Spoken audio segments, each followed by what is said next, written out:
প্রিয় দেশবাসী, আসসালামু আলাইকুম। আপনারা দেখেছেন যে গতকালকে আমাদের নির্বাচন শেষ হয়েছে এবং একটা দিন যেতে না যেতেই গতকালকে নির্বাচনের প্রাথমিক যে ফলাফল, সেই ফলাফল যখন দেয়া শুরু হয়েছে তখন থেকে শুরু করে এখন পর্যন্ত অনবরত আমাদের নেতাকর্মীদেরকে হুমকি দেওয়া হচ্ছে, তাদের উপরে হামলা করা হচ্ছে, তাদের বাড়িঘর দোকানপাটে হামলা করা হচ্ছে। এমন অনেকে আছেন যারা তাদের ভয়ে এখন বাড়িতে থাকতে পারছেন না এবং আমাদের অনেক নেতাকর্মীরা এখন আমাদেরকে বারবার ফোন দিচ্ছেন যে রাতের অন্ধকারে যেন তাদেরকে কেউ শনাক্ত যখন করতে পারবে না তখন তারা তাদের জায়গা থেকে হামলাগুলো বেশি করে চালাচ্ছেন।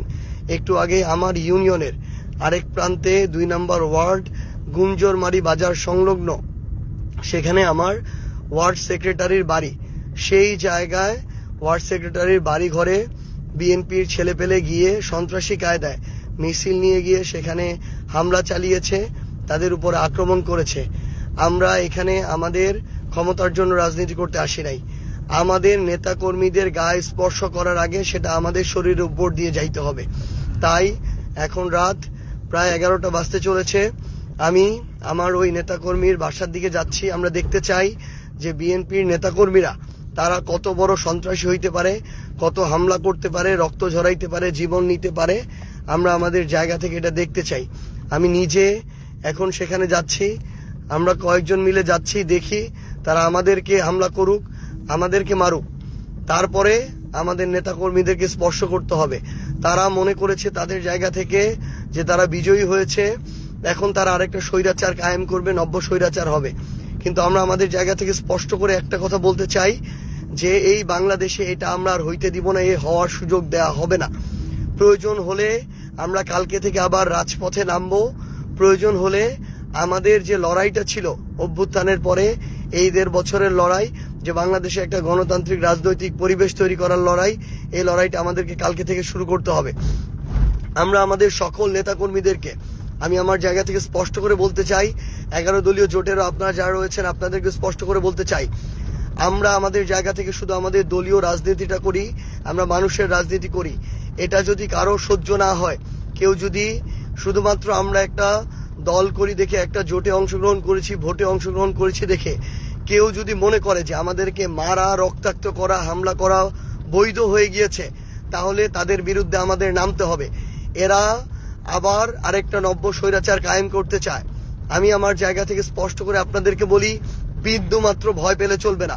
তারা তাদের জায়গা থেকে অন্যায় করছে, অপরাধ করছে, জুলুম করছে, ভয়টা তারা পাবে, কিন্তু আমাদের ভয় পেলে চলবে না। আমরা যেন মাথা উঁচু করে সম্মানের সাথে যে রাজনীতি করে আসছি, আমরা আমাদের জায়গা থেকে সেই রাজনীতিটা করে যাব।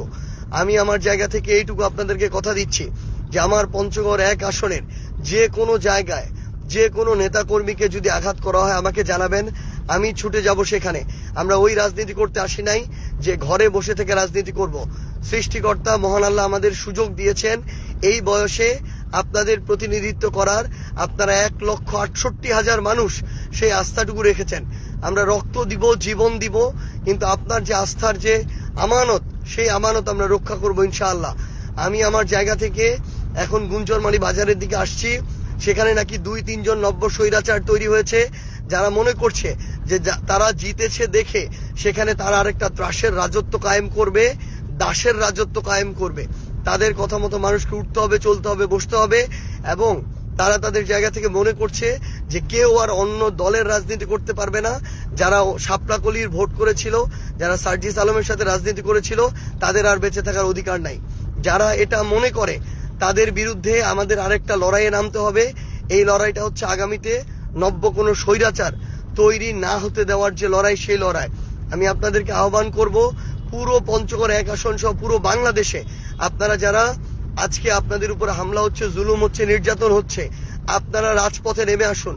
মনে রাখবেন, আমরা যদি একবার ছাড় দেই, তারা মাথায় উঠে যাবে, তারা গলা চেপে ধরবে, তারা আপনার ঘর পর্যন্ত চলে আসবে, পরিবারের মানুষ পর্যন্ত চলে আসবে। তারা আপনার জান নিতেও বিন্দুমাত্র দ্বিধা করবে না। তারা বিগত 1.5 বছরে নিজেদের ভাইদের, রাজনৈতিক দলের সহকর্মীদের পর্যন্ত 150 থেকে 200 জনের জান নিয়েছে। আমার আপনার জান তাদের কাছে বিন্দুমাত্র মূল্য থাকে না। সেই জায়গায় আপনারা প্রতিবাদ জানান, ঘরে বসে থাকবেন না, বিন্দুমাত্র আপনাদের জায়গা থেকে ভয় পাবেন না। মনে রাখবেন, অপরাধ তারা করছে, তারা জুলুমকারী, তারা ভয় পাবে। আমরা তো কোনো অপরাধ করি না, আমরা আমাদের রাজনৈতিক দল করি, আমরা আমাদের জায়গা থেকে আমরা আমাদের নির্বাচনটা করেছি। তারা ভোটে ইঞ্জিনিয়ারিং করেছে, ভোট চুরি করেছে প্রশাসনের সহযোগিতায়। এই ভয় তো তাদের থাকবে, তাদের কলিজাটা ছোট থাকবে। আমরা মানুষের ভালোবাসায় বিনা টাকায় এই নির্বাচন করে এত ভোট অর্জন করেছি। তারা তো কোটি কোটি টাকা করে লুটপাট করেছে এতদিন ধরে, সেই টাকা খরচ করেছে। এখন আবার তারা আমরা যদি ছেড়ে দেই, তারা একটা লুটপাটের ভয়ের রাজত্ব কায়েম করবে, যেটা আমরা করতে দিব না। আমরা একসাথে মিলে সবাইকে নামতে হবে। যদি না নামেন, কয়েকদিন পরে আবার কথা বলতে পারবেন না মুখ ফুটে। আপনার যে স্বাধীনতা, ওই স্বাধীনতাটুকু আপনারা আর ব্যবহার করতে পারবেন না। কয়েকদিন পরে দেখবেন আবার আগের মতো আরেকটা ত্রাসের রাজত্ব কায়েম হয়েছে।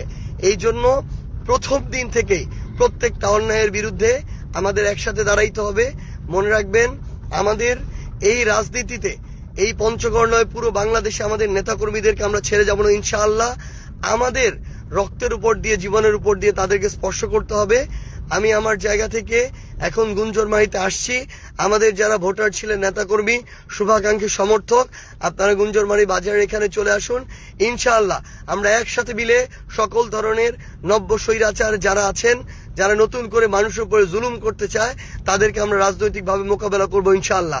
আর প্রশাসনকে স্পষ্ট করে একটা কথা বলি, প্রশাসন যদি ক্ষমতার দালালি করার জন্য প্রশাসন হন, যদি বসে বসে নাটক দেখার জন্য প্রশাসন হন, যদি তোষামত করে বড় পদ পদবি পাওয়ার জন্য, ওই লবিং করার জন্য আপনারা সকল অন্যায় মুখ বুজে সহ্য করেন, তাহলে আপনাদের মতো মেরুদণ্ডহীন, ব্যক্তিত্বহীন মানুষদের এই প্রশাসন ছেড়ে দেওয়া উচিত। আমি আপনাদেরকে আহ্বান করব, আপনারা আপনাদের ওই শপথের মূল্য দিন। আপনারা এই দেশের সাথে আপনাদের যে কমিটমেন্ট, সেই কমিটমেন্টের মূল্য দিন। দয়া করে আপনার পেশার যে পেশাদারিত্ব, যে ইমানি দায়িত্ব, সেটার আপনারা মূল্য দিন। আপনারা পুরো দেশে যে জুলুমগুলো হচ্ছে, সেই জুলুম বন্ধে আপনাদের যে অ্যাকশন, সেই অ্যাকশনগুলো নিন।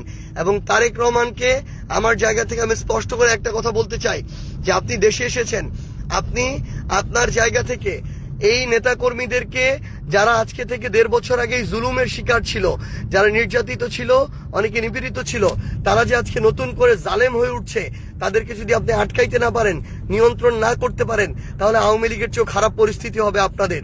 এই জন্য আহ্বান করব যে কঠোর নির্দেশনা দেন। পুরা স্থানীয় পর্যায়ে আপনাদের নেতারা যে ভয়ের রাজ্য কায়েম করছে, আপনাদের নেতাকর্মীরা যে একটা বুনো উল্লাস করছে, মানুষের বাড়িতে হামলা করে, মানুষের উপরে হামলা করে, রক্ত জড়িয়ে, এই বুনো উল্লাস আপনার থামাইতে হবে। আজকে আমার যুব শক্তির একজন কমিটির সদস্যকে তারা 15-20 জন মিলে পিটিয়ে মেরেছে। মারার পরে তাকে আবার পুলিশে ধরিয়ে দিয়েছে, আবার মিথ্যা মামলার নাটক সাজাচ্ছে যে মাদকের মামলা দিবে, আক্রমণের মামলা দিবে, আবার নাটক করে একজন গিয়ে হসপিটালে ভর্তি হয়ে থাকে।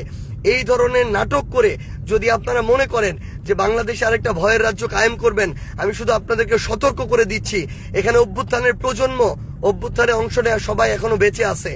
এই মানুষগুলো 16 বছর এর আগে সহ্য করেছিল, এবার কিন্তু 6 মাসও সহ্য করবে না।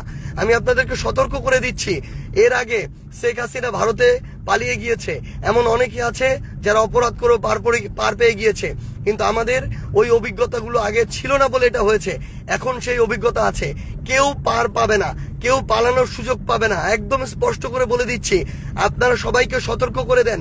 আমরা জান থাকতে, জীবন থাকতে আমাদের একজন নিরপরাধ নেতাকর্মীকে শুধু দল করার অপরাধে, শুধু একটা মার্কায় ভোট দেওয়ার অপরাধে আমরা হয়রানির শিকার হইতে দিব না, আমরা জুলুমের শিকার হইতে দিব না, আমরা রক্ত ঝরতে দিব না।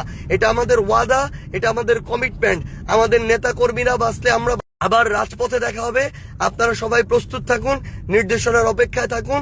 আমি এখন গুঞ্জরমারিতে আসছি, পরবর্তী যে স্পটে হবে, দিন নাই রাত নাই, 24 ঘন্টা আপনারা শুধু জানাবেন, আপনাদের সাথে দেখা হবে ইনশাআল্লাহ। আপনাদেরকে ছেড়ে যাব না। আপনারা যেহেতু ভোট দিয়ে ওই আমানত আমাদেরকে দিয়েছেন, আমরা জীবন দিয়ে সেই আমানত রক্ষা করবো ইনশাআল্লাহ।